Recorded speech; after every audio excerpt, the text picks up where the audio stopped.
I have a pretty short presentation, so you don't have to worry.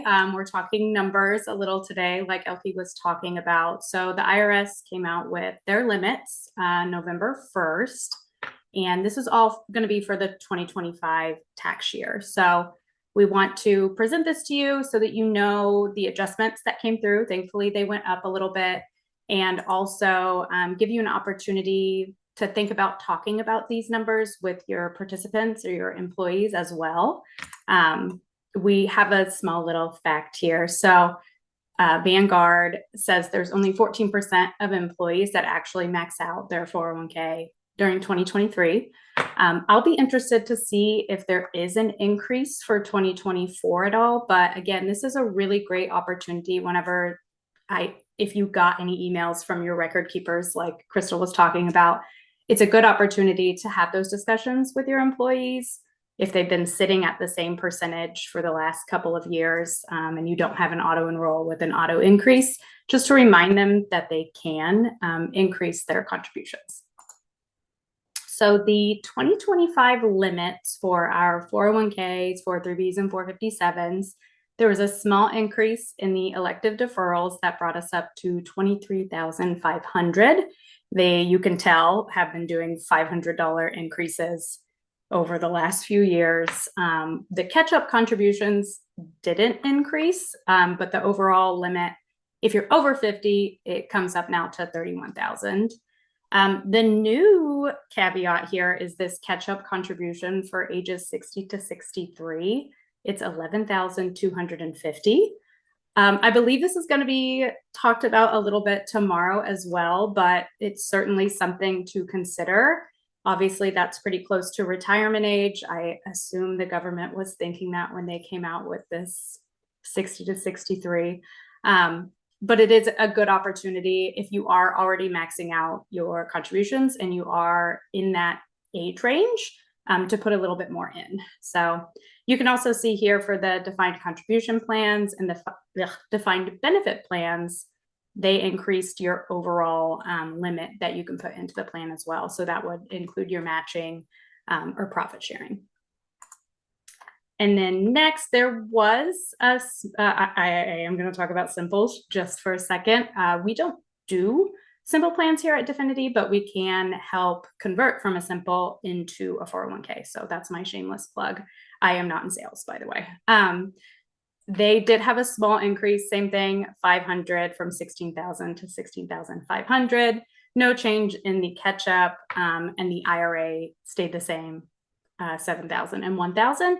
You can kind of tell just from this, and I can go back and show you that there is a pretty big difference between what you can put into a 401k versus a simple. So that's why we're here. There's more regulations, another reason why we're here, but better opportunities to put more money in. And then next is the compensation limits.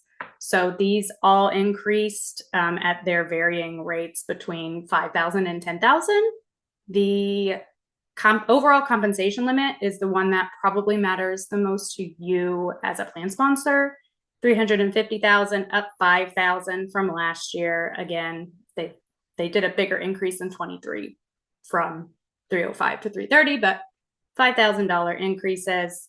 Overall, this amount matters whenever you're inputting your census information, like what Crystal was talking about. If you earned more than 350,000, we have to drop it back down for testing purposes.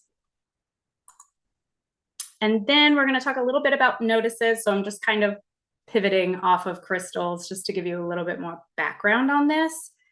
Essentially, all of these this is the order in which these important dates come into play. So March 15th is the deadline. If you are a non-safe harbor plan, strictly ADP and possibly ACP tested, you get 2.5 months after the end of the year to make a refund if the test fails.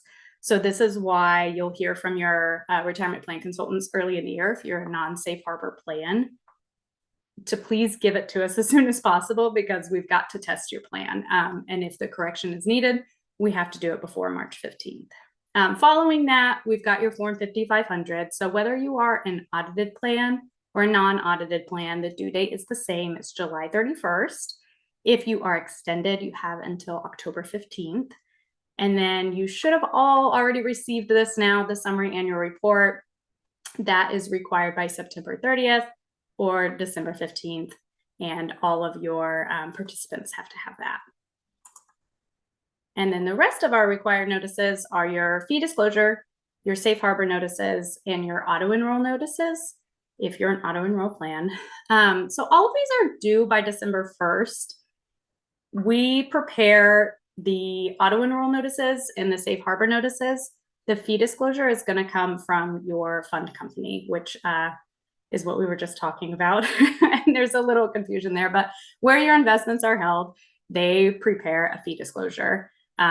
We recommend bundling it all together. So administratively, it's much easier to just send it all at once to your participants versus sending them multiples of different things and they're not really paying attention. It's nice to give it all at once.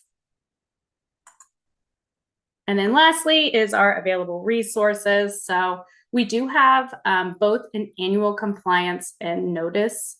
It says requirements. It's a calendar. It's a quarterly calendar. So it tells you each quarter what is required.